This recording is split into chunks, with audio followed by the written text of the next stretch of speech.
Hello दोस्तों, स्वागत आप सभी का आपका अपने चैनल बेसिक नॉलेज में। तो कैसे हो प्यारी कक्षा 8वीं के विद्यार्थियों। जी हां, आपका एग्जाम बिल्कुल नजदीक आ चुका है और इसलिए आप लोगों के लिए मैं लेकर आया हूं टॉप 50 सबसे ज्यादा महत्वपूर्ण विज्ञान का प्रश्न। और इसमें से आप लोगों को एग्जाम में बहुत सारे प्रश्न देखने को मिलेंगे। जी हां, टॉप 50 प्रश्न इसमें हम देखेंगे। बता दूं, इसमें से 20 प्रश्न मैंने आप लोगों को पहले ही बता दिया है। इसमें अगला 30 प्रश्न की बात करने वाला हूं। इसका जो अगला पार्ट है मैं डिस्क्रिप्शन में लिंक दे दूंगा। इसके अलावा आप वीडियो सेक्शन में जाके भी वीडियो देख सकते हो। जी हां, समय कम बचा है और अभी आप लोगों को सबसे महत्वपूर्ण क्वेश्चन पढ़ने होते हैं जो आपके एग्जाम में डायरेक्ट भिड़ता है। चलिए शुरू करते हैं। और हाँ बच्चों, अगर आप लोग हमारे इस चैनल पर पहली बार आए हैं ना, सब्सक्राइब जरूर कर लीजिएगा ताकि आगे हमें भी वीडियो बनाने के लिए मोटिवेशन मिल सके। मैं किसके लिए वीडियो बनाऊंगा बताओ, आप लोगों के लिए ना। तो आप लोग ज्यादा से ज्यादा वीडियोस को शेयर करो, वरना देखो आप लोग शेयर नहीं करते ना, मेरा भी मन दुखता है कि भैया इतना मेहनत से मैं वीडियो बना रहा हूं, मेरे प्यारे बच्चे शेयर नहीं करते हैं। तो दिखा दो आप अपना पावर कि हाँ हम भी भैया, दम है हम में।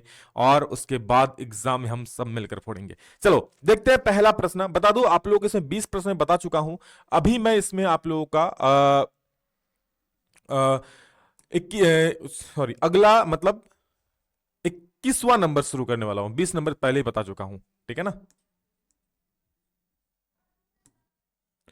चलिए ये 76 से 70 तक हम बता दिए थे। ऐसे 50 नंबर से स्टार्ट हुआ था तो 70 हम बता दिए थे, ठीक है। यहां हम 71 से देखेंगे अभी, ठीक है।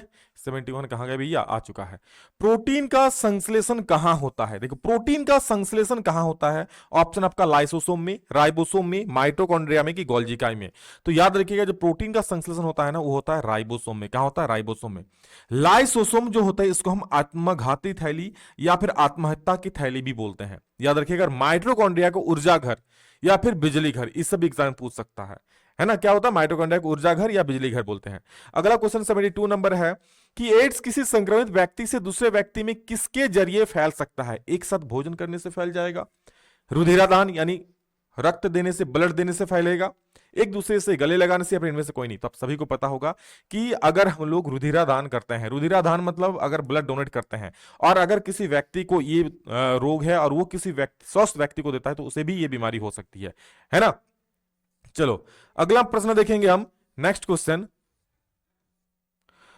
विद्युत धारा उत्पन्न करता है। अगला प्रश्न है, क्या विद्युत धारा उत्पन्न करता है। विद्युत धारा क्या उत्पन्न करता है, क्या उसमें प्रवाह उत्पन्न करता है। बिल्कुल सही। देखो जब किसी तार में धारा बहती है ना, देखना तार थोड़ा गर्म हो जाती है, यानी ये उसमें प्रभाव भी उत्पन्न करती है।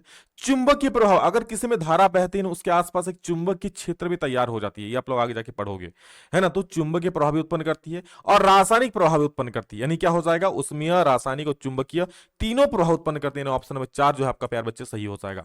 अगला देखोगे 74 नंबर क्या बोल रहा है। बाकी इंग्लिश वाले को भी क्वेश्चन दिया है और ये सारा पीडीएफ आप लोगों को हमारे व्हाट्सएप चैनल और टेलीग्राम चैनल डिस्क्रिप्शन में लिंक दिया है दोनों का, वहां जुड़ जाइए, वहां पर सारा चीज आप लोग हम सेंड कर देंगे। देखिए दाब का मात्रक क्या हो जाएगा। दाब का मात्रक पास्कल होगा, न्यूटन प्रति वर्ग मीटर होगा। एक और दो दोनों हो जाएगी, इनमें से कोई नहीं। तो देखो दाब का एक मात्रक पास्कल भी होता है और एक न्यूटन प्रति वर्ग मीटर यानी न्यूटन पर मीटर स्क्वायर भी होता है। यानी कि क्या हो जाएगा, दोनों प्यार बच्चे, दोनों यानी 1 और 2, यानी ऑप्शन नंबर 3 जो है आपका बिल्कुल सही सही जवाब हो जाएगा लाडलो। आगे देखो, एक मिनट रुक जाओ, ठीक है। देखो 75 क्या भैया, 75 है ज्वाला में कितने क्षेत्र होते हैं। ज्वाला के कितने, देखो जब मान लो कोई मोमबत्ती है ना, इस प्रकार से, इसमें क्या हो रहा है बेटा, आग जल रही है ऐसे, है ना, आग जल रही है। तो ये एक क्षेत्र हो गया, ये दूसरा क्षेत्र, और एक जहां पर जलती है ना, ये तीसरा क्षेत्र। यानी ज्वाला के 3 क्षेत्र होता है। याद रखिए क्या होता है, एक ज्वाला के 3 गो क्षेत्र होता है ना। एक ज्वाला के 3 क्षेत्र होते हैं। मुकुलन द्वारा जनन किस में होता है, यानी मुकुल किस में उभरता है। देखो इस प्रकार से, मैं अगर सॉरी हाइड्रा का फिगर बनाऊं, हाइड्रा में होता है ना, यहां पर एक हाइड्रा का मुकुल निकल गया। अब ये कट के एक नया हाइड्रा तैयार हो जाती है। ये किस में होते बेटा, ये हाइड्रा में होता है। याद रखिएगा, वो हाइड्रा नहीं भैया, चलाने वाला हाइड्रा मत समझ लेना, है ना। ये कुछ की जीभ है। हाइड्रा में क्या होता है, मुकुलन के द्वारा होता है, ठीक है। जनन होता है मतलब मुकुलन के द्वारा एक नए पौधे इसमें उत्पन्न होते हैं। अगला प्रश्न आप लोगों का है, अरे भैया कहा, मुकुलन हो गया ना, कि जो अधातुओं के ऑक्साइड होते हैं क्या होते हैं। ध्यान दीजिएगा, अधातुओं के ऑक्साइड जो होते हैं वो होते हैं अम्लीय ऑक्साइड। अगर सर पूछेगा कि धातुओं के ऑक्साइड क्या होते हैं, अगर पूछ लिया कि धातुओं ऑक्साइड क्या होता है, तो धातु ऑक्साइड हमेशा क्षारीय ऑक्साइड होता है। धातु जो ऑक्साइड बनाती है ना प्यारे बच्चे, वो हमेशा क्षारीय ऑक्साइड बनाती है, और जबकि अधातु जो बनाता है क्या होता है, अम्लीय ऑक्साइड बनाता है ना।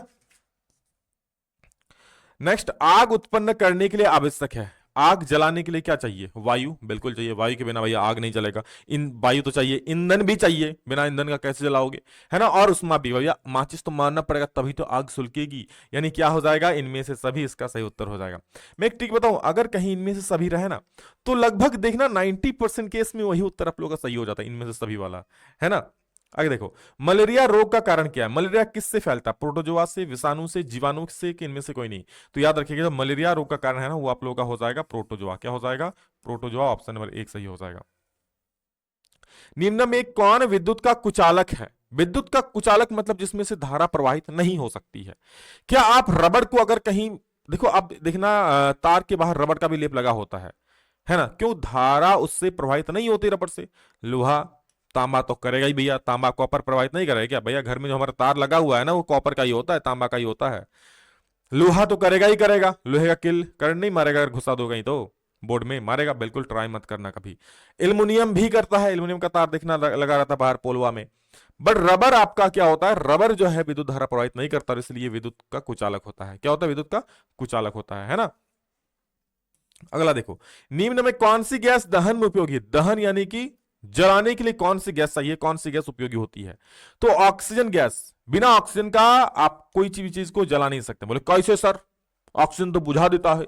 अरे नहीं, देखो आप किसी मोमबत्ती को जला दो, है ना, गिलास से ढक दो, कुछ देर बाद देखना वो मोमबत्ती धीरे धीरे बुझ जाएगी।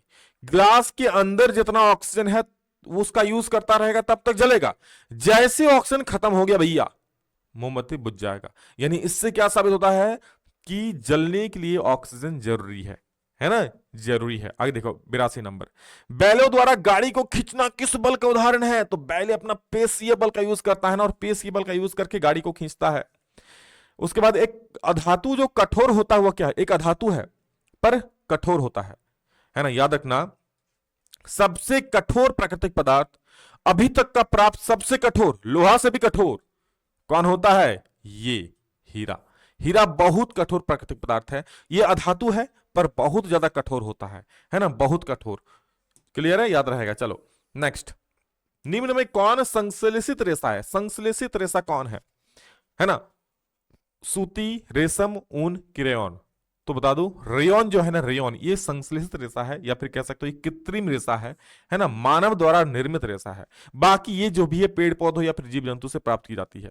क्लियर है, ऊन जैसे भेड़ का जो होता नहीं, क्या होता भैया, रोआ बोलते, उससे प्राप्त करते हैं। रेशम भी आपको पता ही है पेड़ पौधों से प्राप्त होता है, सूती भी उसी प्रकार से है ना।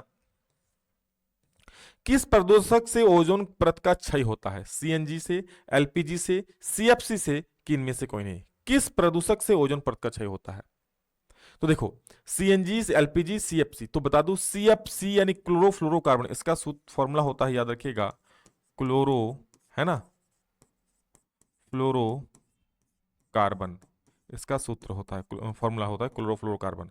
तो ये जो है वो ये ओजोन परत का क्षय करता है। क्लियर है। एक युग्मनज में पाए जाने वाले केंद्रों की संख्या कितनी होती है, तो याद रखिएगा एक युग्मनज में हमेशा एक ही केंद्र पाए जाते हैं, अलग अलग केंद्र नहीं होते हैं इसमें।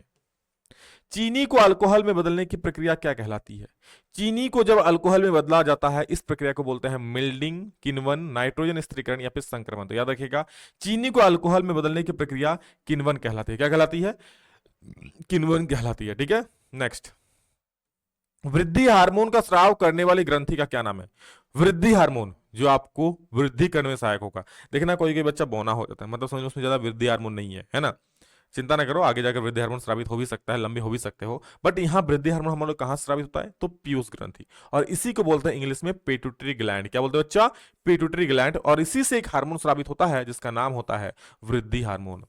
एक धातु का दूसरी धातु पर परत चढ़ाने को क्या कहते हैं, एक धातु का दूसरी धातु पर जो परत चढ़ता है प्यारे बच्चे उसे हम लोग कहते हैं विद्युत लेपन।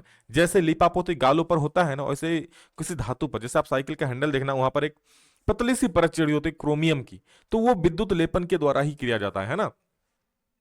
जंतुओं द्वारा प्राप्त खाद्य पदार्थ, जंतुओं से क्या प्राप्त होता है इनमें से, दाल नहीं भैया, दाल तो भैया पौधों से प्राप्त होता है, पेड़ पौधों से। शहद, हाँ शहद मधुमक्खी से प्राप्त होता है ना, तो शहद इसका सही उत्तर हो जाएगा।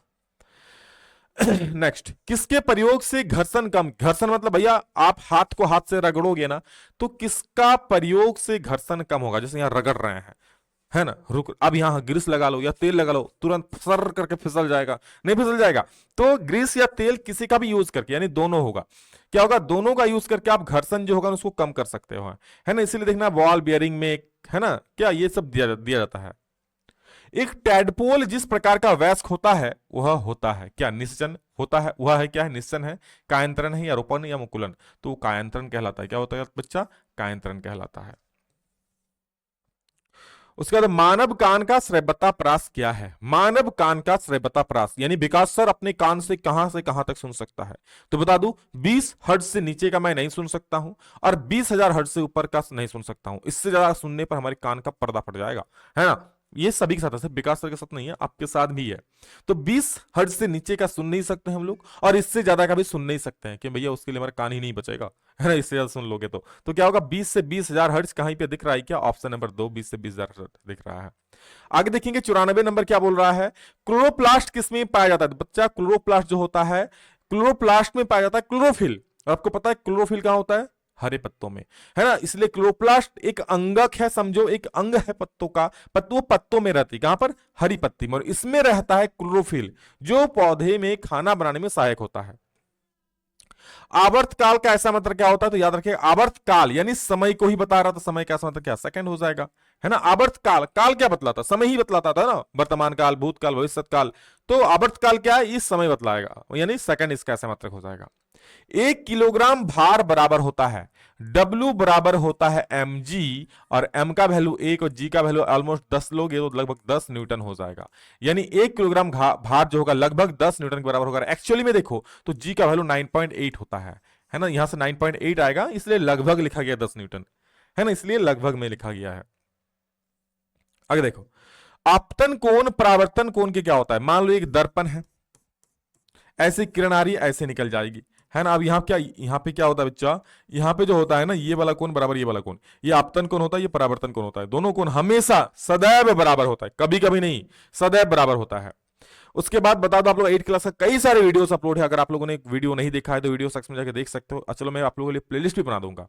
लेकिन देखो आप लोग, मैं बना रहा हूं, नहीं देखो तो मैं किसके लिए बनाऊंगा बताओ, है ना। मुझे भी खराब लगता है, बच्चे विकास सर, मैं मेहनत से बना रहा हूँ विकास सर, और आप लोग देखोगे नहीं, शेयर नहीं करोगे। शेयर नहीं करते तो बहुत खराब लगता है उसको, पता है, मतलब मन करता है नहीं बनाऊंगा, है ना। लेकिन फिर सोचता हूँ भैया कुछ बच्चे हैं, है ना, पिछले बार जिस प्रकार बच्चे फोड़े थे, हर एक में हर एक क्वेश्चन मिल गया था, तो उस प्रकार चलो जितने भी बच्चे पढ़ रहे हैं एग्जाम में फायदा तो देगा, इस वजह से मैं बना देता हूँ। लेकिन यार आप लोगों को भी सोचना चाहिए कि सर इतना मेहनत से जब वीडियो बना रहे हैं तो वीडियो को शेयर कर दे।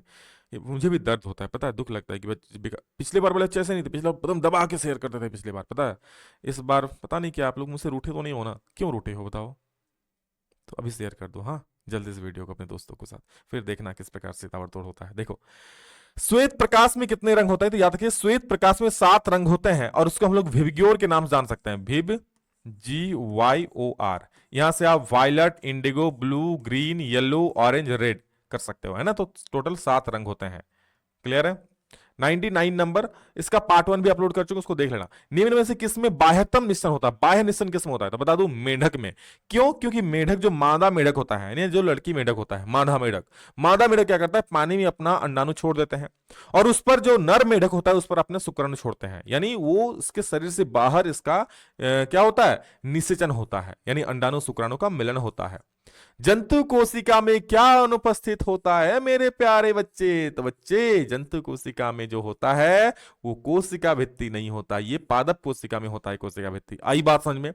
और फिर से कहूंगा, वीडियो अगर अच्छा लगा तो लाइक दबा के करना और शेयर भी दबा करना ताकि दिखना चाहिए मुझे, है ना। चलो बेटा, thank you, bye bye, take care, जय हिंद, वंदे मातरम।